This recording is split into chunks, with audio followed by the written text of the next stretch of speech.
The last video in chapter 12 is on beats, and the first thing I'd like to give you is the definition of beats.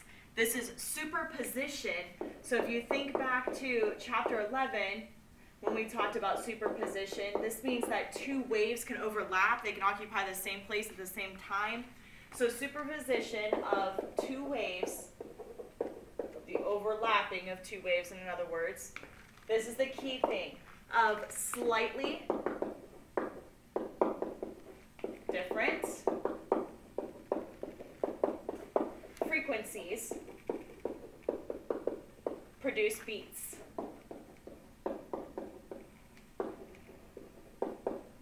So slightly different frequencies, two waves, slightly different frequencies are giving you beats. So you can have an alternation between loud, soft, loud, soft, loud, soft. Those are the beats. So within a given amount of time, you would be able to count the number of beats that you would see. For instance, like right here is going to be complete destructive interference. This is like a positive 2, this is a negative 2, so they cancel each other out. But right here, for instance, they're right in line with each other, so you should hear areas of loudness, right? So this is going to be where it's soft, it's nothingness, it's complete destructive interference. This is constructive, so it's going to be loud in this section. So soft, loud, for whatever the time frame is that you are recording. When two waves are exactly opposite one another, okay, exactly opposite one another, you say that they are called out of phase, okay, they are out of phase. What you have is complete destructive interference, exactly what I was saying on the previous slide.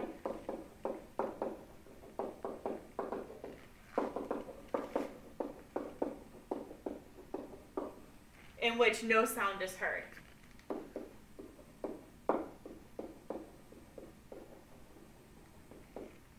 Okay, when two waves match up with each other, that is going to be called in phase. And for in phase, you have constructive interference.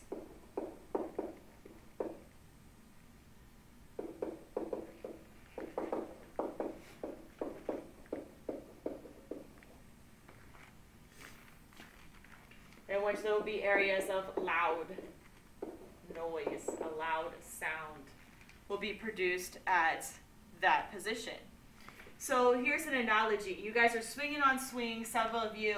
Sometimes you're going to be completely out of phase with each other. Now, out of phase would be this boy's like all the way back here, and you are all the way up here. So you're completely out of phase with each other. Or like maybe this girl's going to match up with this guy, and therefore they are going to be in phase with each other. So that's kind of just a visual analogy of what you would see of that.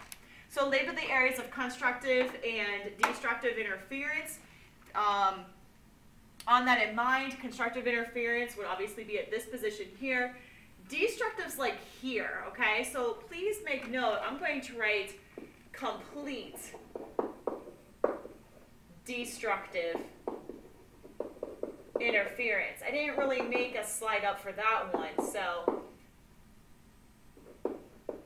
please make sure that you that you write that in as I try again.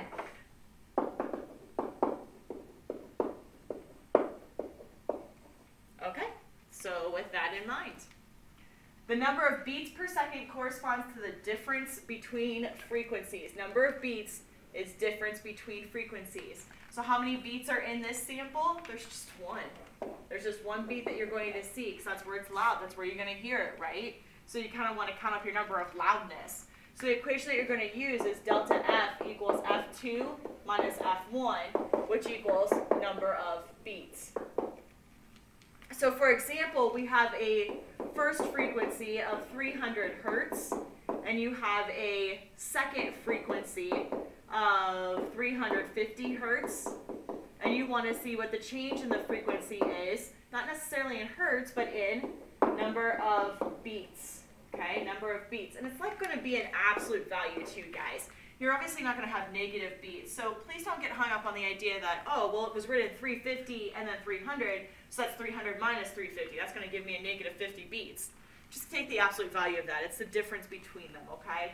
So delta F equals F2 minus F1, in in which F2 is 350, F1 is 300, therefore the difference is 50. You are subtracting, so you're only concerned with the least to the right of the decimal. There's nothing to the right of the decimal, so 50 stays down. So 50 is the number of beats that would be heard because of those two different tuning forks that were used. And that sums up Chapter 12 notes.